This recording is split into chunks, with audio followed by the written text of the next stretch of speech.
Hello and welcome to the Brand Bites podcast. We are thrilled to be joined by renowned industry expert Marianne, Creative Director for Dulux and UK founder of the Colour in Design Awards, here with us for episode 2 of the Brand Bites podcast. Join us today as we unravel the fascinating connection between colour and human psychology and how it shapes the perception of the home, as well as explore how this can be used by brands to make their product ranges, advertising and marketing trend-led, fresh and up-to-date. In the episode, we'll be talking about Marianne's take on colour psychology, the latest colour trends that Dulux are seeing as we head into 2024, and the emotional impact of different colour palettes in the home, branding and advertising. Marianne, hello. Hello. Thank you so much for coming today. Oh, I'm thrilled to be here. We really appreciate your time. I know that diary and logistics are always really tough, so thank you. Any excuse to talk about the thing I love with people who love it too. Amazing, and we do love it, definitely. First of all, can you tell us a little bit about yourself? Oh, well, first thing, I think I probably have the best job in the world, best job in colour, colour and design. I work for an enormous company. Dulux is owned by AkzoNobel, which is a global company.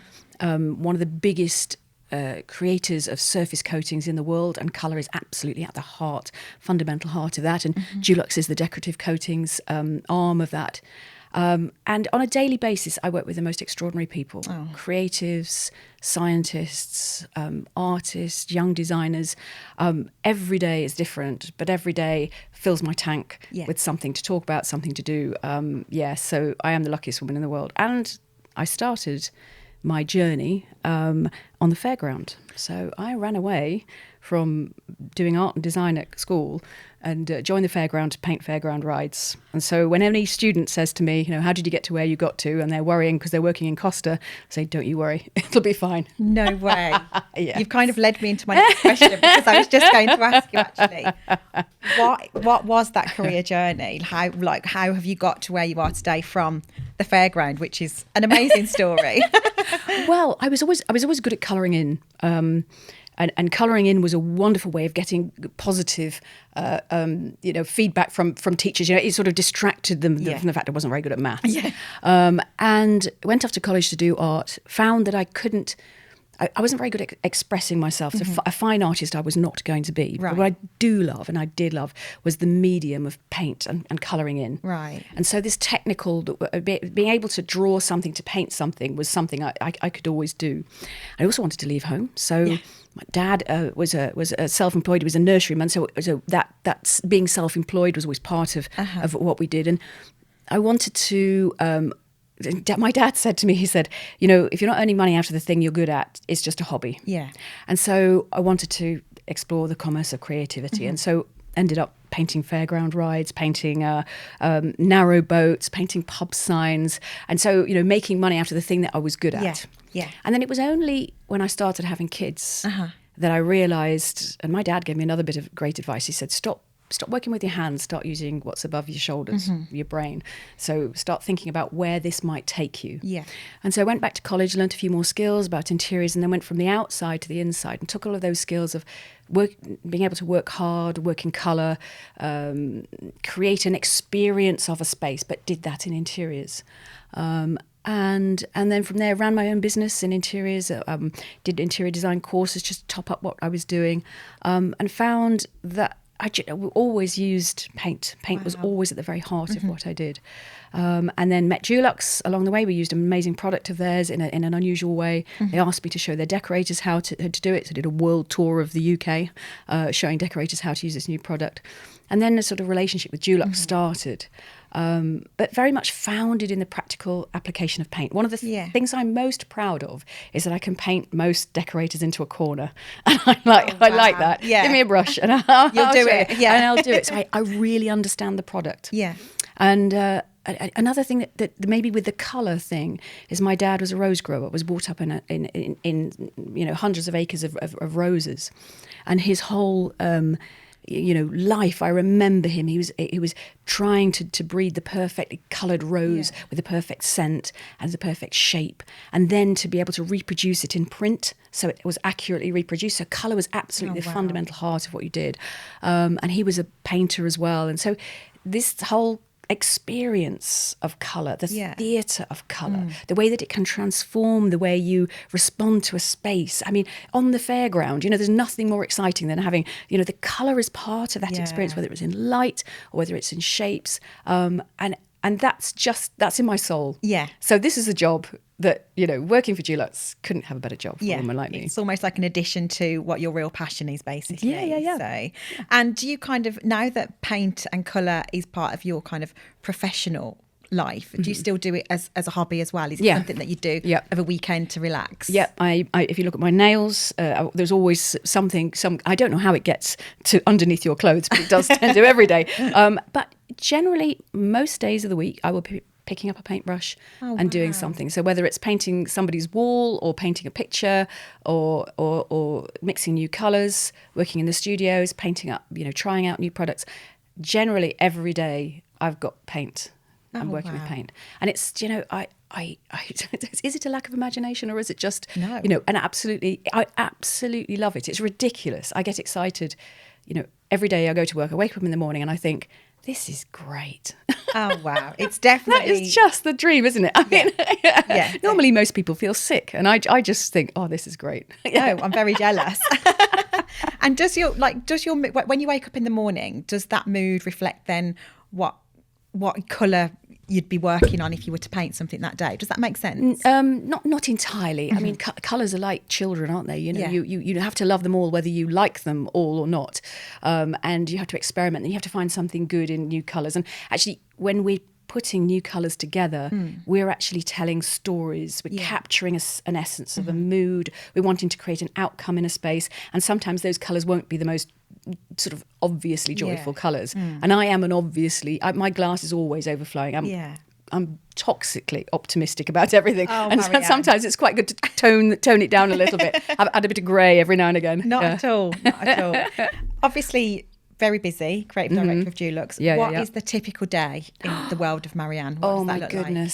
Oh my goodness. Well, we'll either be working on, we'll always be working on the launch of something or a colour story. So at the moment we're working on heritage, so a new range of heritage colours, and the storytelling behind that, where those colours originated from.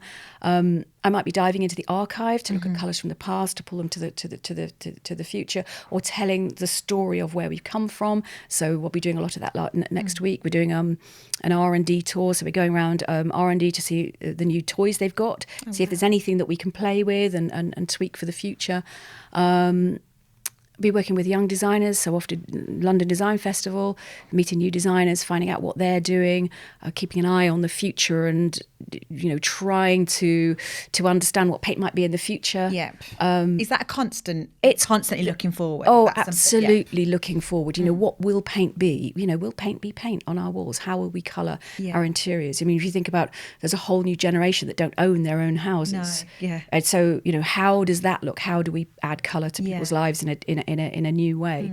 So it's an extraordinary. A typical day is not a typical day, right? I mean, we launched Colour of the Year last week, and that was everything from filming for social media, doing interviews with journalists, talking to different sectors, our customers, architects and designers, and it's jam packed. Maybe communication is absolutely at the heart of everything I do during the in telling people about colour, talking about colour, and passing on that passion that unlocking the potential of colour to make life better. Amazing. Talking of the power of colour and the name of colour, you've obviously been in the industry a while. Do you feel there's a difference to how people are using colour now to when they were using it kind of 10 to 15 years ago? Do you think there's been a shift? 100%. And since the pandemic, even more so. But so we have a global trend forecasting process. And about 8 years ago, up until about 8 years ago, when our experts from all over the world, 26 countries, would come together and we would discuss the things that were affecting the way we were going to live in the future. And up until about 8 years ago, it was all about the stuff, what Nike were doing, what Apple were doing, what was the new carpet, the new flooring, the new lighting. And that affected our choices of colour. Right. And also sort of big films that were coming out, big global events. And about 8 years ago, everybody sort of rocked up and the world was going to hell in a handcart, in a sense. Right. Lots of things were happening that were out of our control. We were being bombarded by 24/7 social media. It was always on. We could see levels of anxiety going up. Yeah. The environment was starting to fall apart, political unrest. There were so many things happening out of our control. And we started to talk about the things that we needed to make our lives and ourselves more comfortable, more stable. We were sort of returning to a sense of what home and what stability and safety felt like and what that might look like. And so it was much more human-centred, human-centred approach. And since then, our colour forecasting has become so much more successful. Really? Commercially, accessibly. We're telling a story of colour that is a reflection of how we want to feel in an unstable and an uncertain future. Colours have become more natural. If you think we've been locked in our homes since the pandemic, these beautiful colours that connect us with nature, the receding colours that connect you with the sky and the sea, they've become huge, absolutely huge, our best-selling colours. So if you look at the human condition, if you look at what we want and what we need from our living spaces and workspaces, and then start to build a palette around that, then you've got golds. We call it alchemy. It is an alchemic process, Wow, it's really interesting. Talking about Dulux and the colour range, just looking at some of the colours, you've got kind of berry smoothie, raspberry Bellini, favourite of mine. 80% of the Dulux names are linked to food. Yep. Is there a reason for that and why? Yes, I love this question. I love this question. Well, we have colour naming sessions. So we invite anybody from the business, whether you're in finance or R&D, you can all come to a colour naming session, and we'll be creating new colours for new ranges. And generally it's two words, a word that takes you to the colour and a word that takes you to how that colour might make you feel. Right. So something like sumptuous plum, sumptuous is the feeling, plum is the colour. Yeah. And generally it happens before lunch and everybody's hungry. And that is basically it. There's two big colour and food always, because colour is an experience. Yeah. And I think we taste it, we smell it, we're immersed in it in such a way. And so these sort of experiences, and food is such a lovely connector. An indulgence. It is a lovely indulgence. And so if we do colour naming after lunch and we're all a bit tired, it can get a bit filthy. And it gets a bit naughty. On a Friday afternoon. It's really dreadful. But it's funny. It is funny. And on certain days, there are a lot of colours that are connected with the weather as well. Oh, okay. Like stormy seas. So there'll be something about the weather. There's something about rain and the damp that we seem to really like in colour. Yeah. Especially when we were going through this sort of grey period. So it was all about sort of stormy skies and I've always wondered where names come from. I've always wondered, obviously I've got nail varnishes and lipsticks coming out of my spare room at home, and I've always thought, who's thought of the name oyster for a lip gloss? But obviously there's naming sessions. So and some names go out of fashion. You can have a beautiful colour with a dreadful name, or a name that's just not summing something up. And the colour just won't sell. Oh right, it just won't sell. So the name is really, really important. That's what we call the process alchemy. So it's taking something that's just almost nothing and then turning it to gold, and the name is unlocks its potential much more than you would imagine. That's so you have to be proud to say, I'm going to have this raven's flight on my wall. I will come and see this colour. And if the name sounds lovely, country sky, coastal grey, and it's beautiful. So those names just evoke something. And they're really important. You get that emotional connection to it as well. If something's not selling, do you change the name or do you discontinue, or does it depend on the product? We never ever totally retire a colour. So we have an archive of thousands and thousands of colours. Every colour we've ever made, we have an archive of those colours, and we can make them again. Sometimes, it's a very slow moving fashion. So we redecorate our homes or our walls, between 3 and 5 year cycle, and colours will come in and colours will go out. They never entirely retire. It's amazing how we're starting to see a lot of these mid-century modern colours coming through, and that's coming back. But we've got them. We've got them all from the original time that they started. So there's a lovely authenticity to them. So they do go in and out of fashion, but not as quickly as you imagine. Right now we're going to shake things up a bit, and I'm delighted to be joined by two of my brilliant colleagues. We have got Grant Tildesley, Creative Director, and Jo Thatcher, who is Head of Styling and Art Direction, to join in the conversation. Hello. Hi. Thank you for coming. No, exciting. Good to be here. Sounded really brummy then. Thanks for coming. Go for it, Jo. We're going to talk about colour trends. Okay, so September is the stylist's favourite time of the year because Dulux always bring out their colour of the year. I am still in love with Spice Honey from 2019. I use that in my little boy's nursery, and it's a gorgeous colour. But yeah, so 2024 colour of the year is Sweet Embrace. You describing it as delicate, light, welcoming as well. So just wanted to get a bit more insight into that colour, why Dulux have chosen it as their colour of the year. Well, Sweet Embrace, when we choose colour of the year, we have to capture this sense of what we want and what we need in our homes. And when we were discussing, it's been a really difficult process this year because our experts from all over the world, they came with a sense of that we need joy in our lives. And there were lots of discussion about the colours that we've been seeing at Milan, the colours we've been seeing in design. We saw lots of yellows coming through, lots of positive colours, lots of terracottas and oranges and these rich, warming colours. But actually, when you think about what's happening to the world at the moment, possibly we're not ready for a party. And we thought that actually these strong colours would be more polarising for people. They might like them, they might look great on Instagram and great in magazines, but actually would people really use this colour in their homes? And what we saw absolutely lots of, but sort of as background supporting colour, was this beautiful pink, these beautiful soft clay, neutral supporting pinks. And that was coming through in everything. It was coming through in fashion. It was coming through just gently whispering in the background. It's a sort of millennial pink that had been growing. And pink has, in our own catalogues, pink has been growing and growing.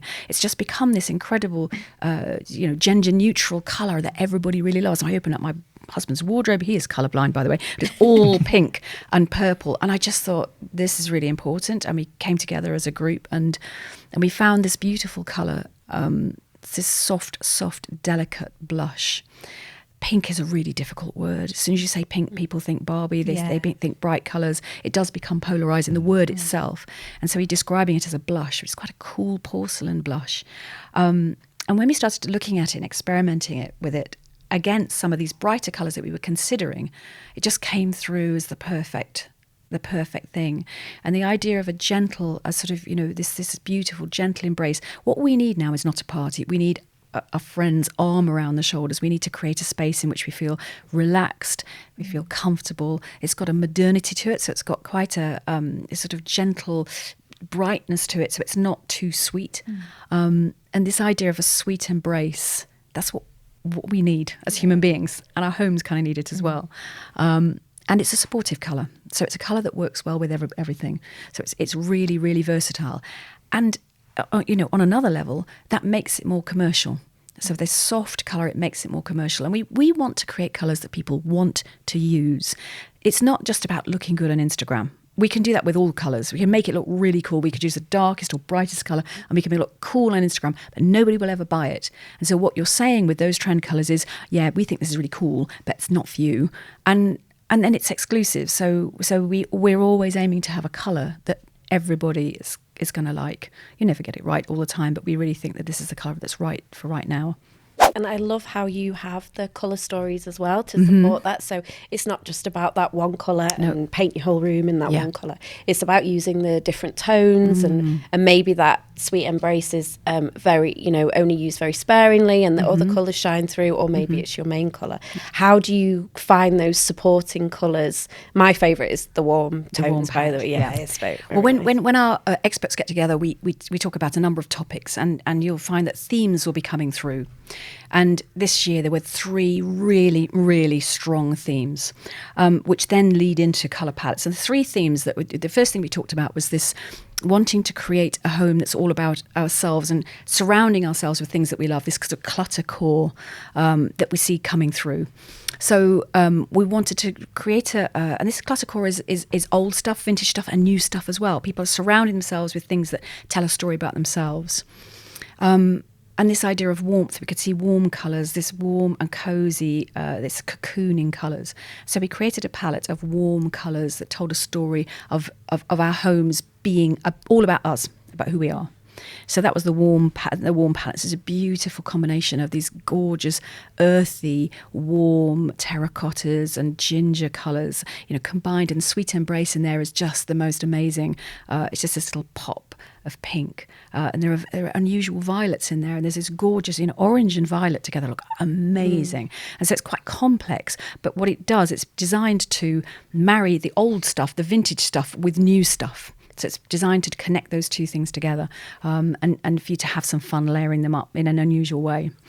And then the next thing that we talked about calm, seeking spaces of calm. We are all in a state of high anxiety. I don't care who you are. You go into our boardroom, the coolest cats are all slightly nervous. We are all suffering from anxiety. We're seeking out spaces that reconnect us with nature, the calm, soothing elements of nature.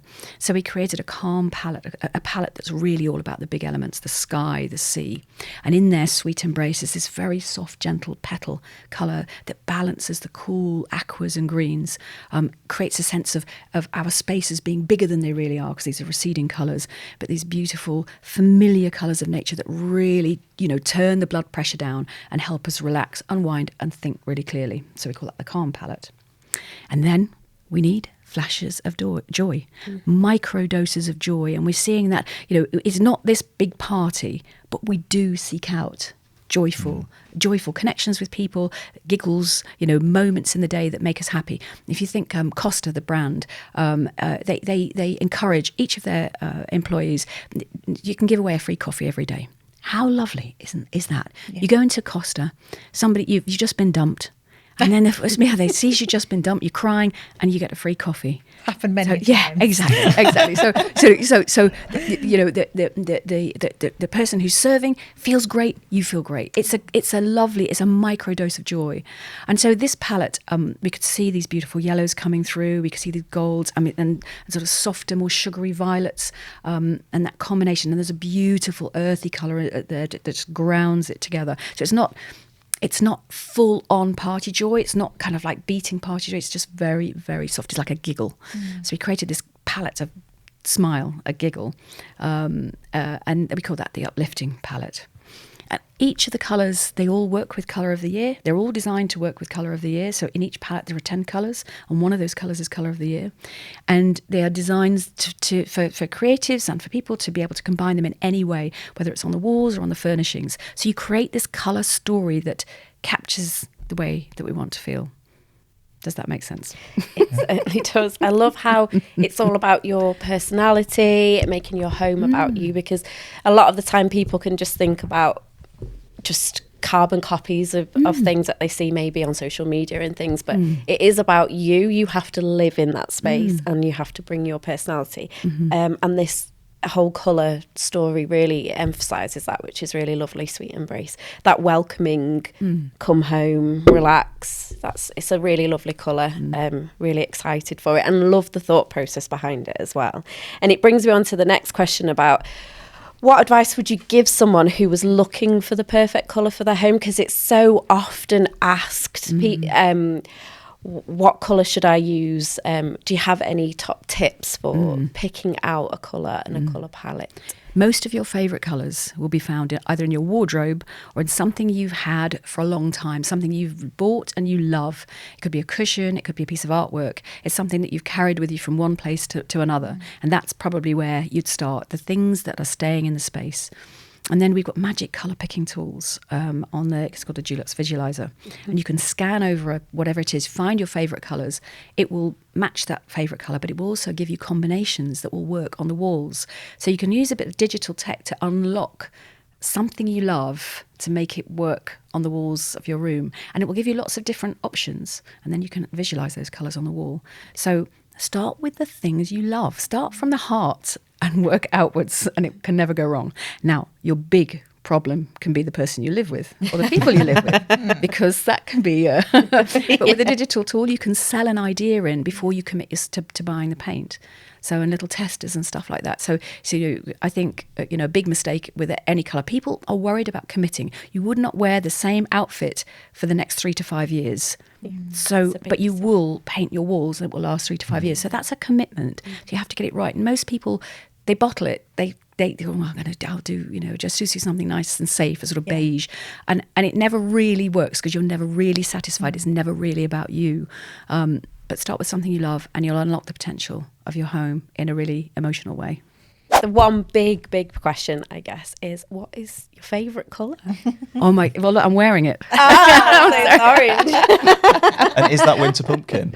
Yeah, well, probably. I think it's kind of like, this is more of a hazard sort of colour. Yes. But it's funny. You shouldn't have favourites because I do think colours are like children. They're all your children. You love them all, and even the ones you don't like particularly. But you love them all. But I come back to orange. It's one of those colours that. In sort of colour psychology or a colour culturally, it's about harvest, it's about home, and it's about creativity. And whenever I see it, and we used a lot of orange on the fairgrounds, if you think about that really bright orange, and it always makes me smile. It always makes me smile. And I look dreadful in it probably, but it just makes me smile. And orange. Every time. Are there hints of orange in your home? Quite a bit. I'm now imagining full fairground. Yeah, that's it. No, I have got full fairground walls. Yeah. As most of our listeners are kind of marketing and brand managers, how can those kind of colour stories and kind of mechanics that you've talked about, how do you think that they can really be used to impact kind of consumer perceptions and emotions? Well, colour tells a story. You talked about, in the introduction, you talked about colour psychology. And there's a lot of talk around colour psychology and colours answering, our big problems. But colour, you can tell a story with colour that people will recognise if you look at its cultural associations, but also how we as human beings actually see it. So we start with an approach to the science. So each colour has a different wavelength, a bit like a sound. Red has the longest wavelength, and what that means is it's the noisiest, loudest colour. When we look at it, it appears closer to us than any other colour in the spectrum. If you think about red, if you want to go on a hot date, you put a red lipstick, red shirt, Always. red tie. Yeah, or red car, red Ferrari. If you think about the colour red, it's really in your face. It's really powerful. And so red can be used in an incredibly impactful way, but it can also be the most scary colour. So in terms of branding and in terms of drawing people in, or even in design, when you're using a bit of red, it will absolutely attract you, but it will also wear you out a little bit, and it can be quite scary. And so you move through the spectrum. So red is the longest, orange is a shorter wavelength. It has the power of orange, or sort of some of the power and the attraction of orange, but none of the scariness. And then suddenly we start to associate this orange with the sunshine, home, harvest, spirituality. We think Buddhists wear orange. The creative chakra is orange. There's culturally, and the way that we see it, combine to create a story of colour that we can use in branding or telling a story of a space. Yellow is a shorter wavelength still quite a long one. And yellow is a colour that reminds us of sunshine, optimism. Think of baby chicks in the spring. Yeah. It's fresh, optimism, sunshine, but it's also wasps and bumblebees and poisonous frogs. So there are things that so you're thinking about the way we see colour. So red is the closest to us, then orange steps back, yellow steps back a little bit more. Then you've got green right in the middle of the visual spectrum. Green is the most beautiful colour for us as human beings to process. It's so easy. It balances everything, sits right in the middle. When you create something in green, people instantly relax. They're instantly out in the countryside. It's the most calming colour, and it works with every other colour in the spectrum. So green is a super colour for helping calm things down and making people respond to a space or an object in a calm way. And then you go to blue. Blue is the world's favourite colour because we live on a blue planet, and it is the most familiar colour. It's a colour associated with trust, with authority and trust, but gentle trust. So you think, I was going to say nuns and policemen, but that's not going to help, is it really? But we see this colour all the time, and we love it and we trust it. And so big brands that want to be trusted use blue as a foundation colour, because we recognise it, we follow it. We're not scared by it, but it has a sense of authority and calm. And then we go to violet, which is sort of right at the end of the spectrum, most complex colour to visually process. If it were a sound, it would be like a bee in a jam jar. It's extraordinary colour. And this is quite an unusual colour. It's one of the most modern colours that we can see in dye stuffs. You know, it's a colour that was very, very hard to create, very, very hard to actually create as a paint and a dye stuff in fabrics. We associate it with modernity because of that, but we also associate it with twilight, the nights, mystery, death, in a sense, but mysterious things, royalty because it was so difficult to produce, and if you think of the colour beyond violet, which is ultraviolet, it's a colour that's almost invisible as well. We started to see this complex colour come through really strongly in the last few years, and it's a real polarising colour. You say purple, you might get loads of teenage girls and vampires loving this particular shade. But this complexity we've started to see these beautiful violets and soft petal violets coming through, which is really unusual because we live in complex times, maybe. But it's colour is such a powerful tool for creating a response and understanding. So psychology is like, for me, it's like juju, because you're trying to. If you go back to how we see colour and how culturally we're responding to it, if you tell those stories, you start to look at how we're using it and how we associate with it. That's much more powerful than saying, "Oh, blue's going to make you." Blue's going to make you, I don't know, more intelligent. It just doesn't. It just doesn't. It can't. You know, what we found, we did a great study back in the 90s about colour in architecture, and we wanted to work out what would be optimal colours for teaching environments, healing environments. And what we found was that certain colours did have a small effect, but not big enough to be really noteworthy. What did have a big effect was decorating somewhere really thoughtfully, was changing the environment really thoughtfully and creating a vibe, you know, whether it's an inside-outside vibe, using plants, so it was that thoughtful process of redecoration rather than the colour itself. In terms of a strategy, if you know a newer independent company are thinking about trying to, you know, work out their kind of colour palette or something, is it more that, as opposed to having to, you know, play by certain rules, maybe rip up that rule book a little bit, but be thoughtful about, you know, what is important to you? So as a brand, you know, how are we going to, you know, reflect ourselves through colour? And because I think one thing we've seen a trend of is a lot of brands being quite colour agnostic. So, you know, you usually have to have a black and white version of a logo, for example, but we're finding that people are using kind of graphics and photography behind logos, which is potentially to shy away from, you know, pushing yourselves towards something that is just kind of a solid blue or something. So, yeah, that kind of thoughtful mechanic sounds really useful of really think about why you're using a colour. Yeah, it's the outcome. I mean, when we think about a space, when we're designing a space, we ask ourselves, what do you want to happen in this space? And whether it's to bring a family together to eat around a dining table, or whether it's to create a space in which you can just clear your mind and get down to some work, you know, homework space, or even an office space. Do you want to bring people together to have a really intense experience? Like, you know, bright yellows and bright oranges do that. You know, what do you want to happen in this space?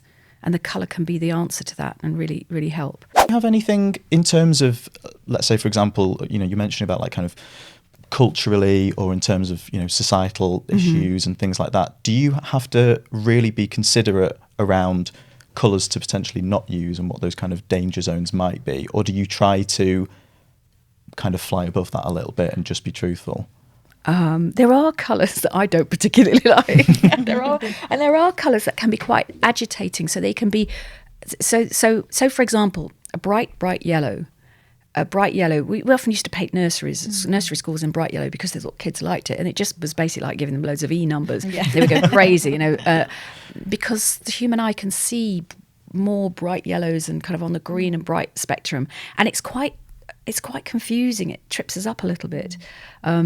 And so there are colours, and also we're using it. I can see on the floor, there's sort of hazard tape. We use it as a hazard colour, and that can be, and the balance can tip from being a beautiful sunny, you know, golden yellow to being a hazard quite quickly if you're using the wrong kind of colour. Same with a green. You can have a green that takes you to the countryside and it's beautiful pastoral, you know, calm green, but then you put a bit of acid in it, or you know, make a clean and bright version of that, and it can be quite agitating. So it's a wonderful tool. and culturally as well, at the moment we're starting to see, we're living a much more of a digital life. We put our headsets on, we go and play games. We're seeing digital colour coming through, in loads of things, candy core, Barbie core, that kind of, those kind of digital colours. And we're starting to see that come through in brands and come through. We can't actually recreate it in paint, kind of hard because of those neon, but we're starting to be more familiar with those colours, and they press certain buttons very, very quickly for us. So there's a whole new world to explore beyond my palette that I find so exciting. But there are certain colours that will, if you associate, if you think about the wasp and you think about colours that are going to make you, they'll draw your attention, but they might not engage you for very long. But then that's a tool you can use. If you want to draw somebody's attention, then you can use those really sharp, bright colours and you grab people's attention. You won't hold them for long, but you will stop them in their tracks. You're renowned for the Colour Trends report, which comes out annually, and would really love to understand the process of how that happens. How do you start, and where does it lead to? Well, we have a global trend forecasting process, and we call it Colour Futures. And it's something that, again, only in the last 10 years have we shared this with the industry, so with architects and designers and creatives. But it's something that we've been doing for the last 20 years. And the process is, basically, we have 50 markets in 26 countries. And each of those 26 countries will have a team, a Dulux team. And we ask them to nominate somebody from that country that's doing something extraordinary in design or architecture or technology. It could be a lighting, manufacturer, the creative director of somewhere. It could be editor of L Decoration, in China. We ask these people if they'll come to a workshop. It's a 3-day workshop. It's an enormous task. They come to a 3-day workshop, and we ask them to present what they think are going to be the biggest influences in the way we're going to live in the future. And this after 3 days, we translate what they've told us into stories of colour. So what we want and what we need in our built environments. And it is the most extraordinary process. We never talk about colour in those forums. We just sit on the sidelines. So I'm in that group, but I don't talk. I just listen. And what we're looking for is we're looking for commonalities between each country. So we're trying to find a thread, something that will really kind of crystallize, because we're looking for palettes. These are global palettes that will resonate globally, global color stories that people will be able to recognize and buy into.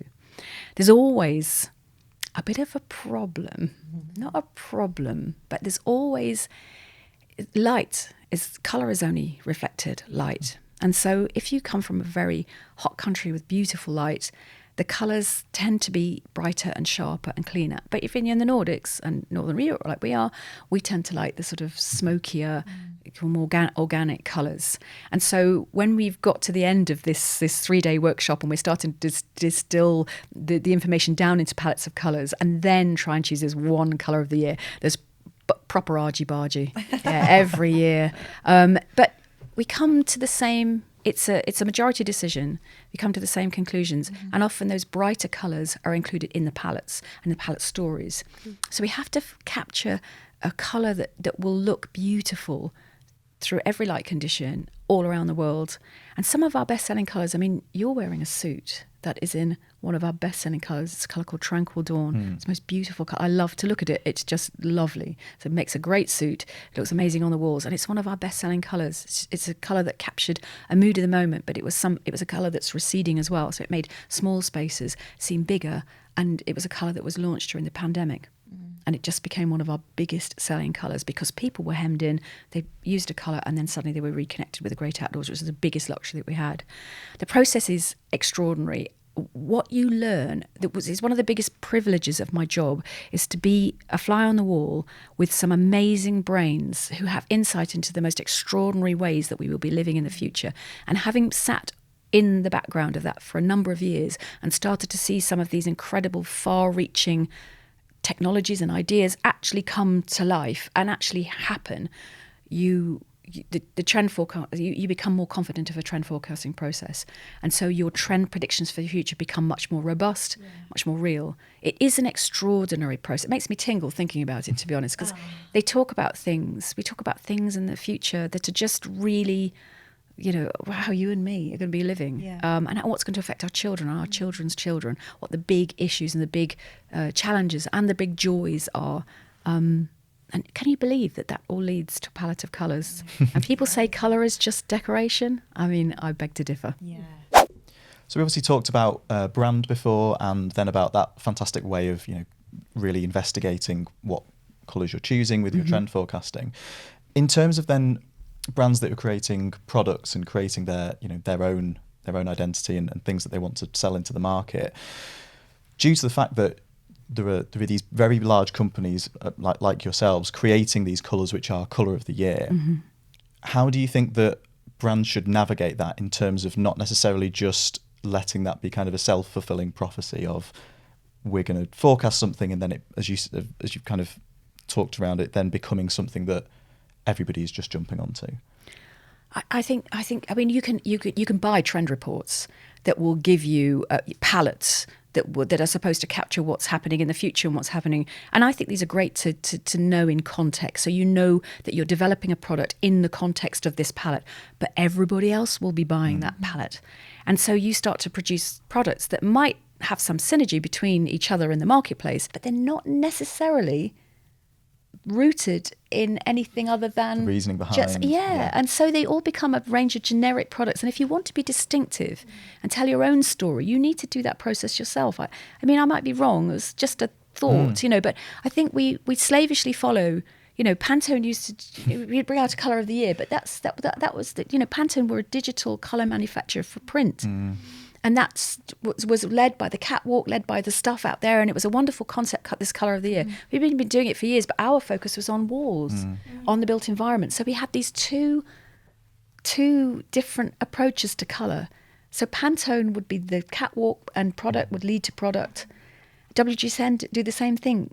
Why don't you as a brand shake it up a bit and do your own research? What do your customers really want? I think it can be, it's kind of lazy. Let's be creatives. That's what your industry is about unlocking the creativity of a palette that doesn't look like everybody else's. If you slavishly follow what the trend forecasters, you're buying a trend report, do it for information and context, but flipping heck, if you've got a distinctive brand, you should be being distinctive. Absolutely. I think sometimes when you do see, thinking about physical products, for example, often that thought process is there for the function, but then other things are just kind of like tacked on. So kind of then the aesthetic and things like that. But as you said, that really should be being thought about. That's those objects that are then, for example, in your home or wearable. That's what it's kind of coated in. So it should have that kind of thought and story behind it as well. I mean, colour is so much more than skin deep. It's so much more than decoration. It's how we respond to something. I mean, often when we're creating a range of paints or a new range of colours, we'll add in there some colours that we know will never sell.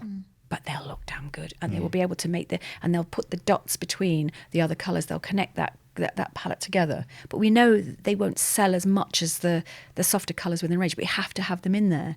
But there's also a thought process of why they're in there. They'll have a special name, or they'll have. So it's the beauty. It's this creative ingredient that we just often overlook as merely decoration. And it's not. There's so much more of a story to tell. And we all use colour every day, from the moment we get up to the clothes that we put on our backs. You chose that beautiful suit for a reason. That's what you did. It makes you feel good, but it's also, it does something. So use that. It's a language. Learn the language, and then you create a better story of your product. Okay, so Marianne, now time for the previous guest's question. So we ask all our guests to come up with a question for the next one. We previously had lovely Caris Hawkins, who is Brand and Communications Manager for Magnet Kitchens, on a previous podcast.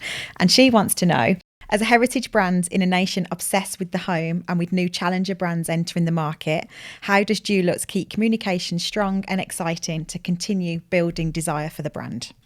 Crikey. Flipping heck. Have you got half an hour? We're true to who we are. Yeah. We've always created, we've always been a brand for a modern consumer. We create the products that solve our problems in beautiful colours. And so when I would say products, we're science-based, so we formulate products that are for real life. So products like our Easy Care, so up to 20 times tougher than a standard emulsion, perfect for families. Yeah. It lasts longer, so it has less impact on the environment. It's beautifully easy to use. So we have a focus on amazing products in amazing colours, and we're always true to that. We come back to, what does the customer want? Yeah. What does the customer need? How do we want to make them feel in their homes? Yeah. It's very much about the heart. But the products we can't overlook. Yeah. We need real life products. So often, disruptor brands will bring out beautiful colours and great stories, but the product isn't up to much. So we want to do the whole package. You've got both. Yeah, Yeah. Exactly. Thank you. So now for some fun questions. I think I know the answer to the first one. If you could paint the entire world in one colour, what would it be and why? Well, I mean, my favourite colour is orange, but I would say Sweet Embrace. It's a nice. colour of the year. Yeah. That's what we all need. A big hug. So I would give the world a big hug. Nice. What is your most memorable use of colour in a film or a campaign that stuck with you, and why? Oh my goodness me. Oh my goodness me. Oh, I don't know. Oh, actually, there was a great one. There was a great campaign. And it was all about colour and feeling. And there's a great advert, and there's a couple, and she starts to paint the bedroom red. Right. And it's quite cheeky. He comes in from work, sees the bedroom's red, close the door. Obviously, what happens? And then the next time we see her, she's painting the red out in a sort of soft, barley colour, and she's got 3 kids. She's got the screaming. baby. Yeah, that's it. And I loved that. I absolutely loved that. And that's the power of red, and how we just want this to stop now. So it's back to barley white. Every man listening to this is going to go home and paint his bedroom red. And if you could describe your personality using only one colour, what would it be and why? You're going to say red, aren't you? No. Red is a bit scary. No, I would say it's orange. It is orange. Yeah. It is orange. Brilliant. Marianne, you've been brilliant. I could listen to you all day. We've literally ran out of time. Thank you so much for coming. It's been wonderful. Thank you for asking. Thank you, Marianne. We have a simple philosophy: produce great content at speed, at scale, delivered by experts. As part of the Ride Shotgun Group, we're an agency with a difference. Big strategic thinking, impactful creative, content production and activation at scale, all in one place, so you can achieve more for your brand than ever before. Whether you need a lead strategic partner or content production, we can join you at any point on your brand journey. For more information, visit creativecontent.works or rideshotgun.co.uk.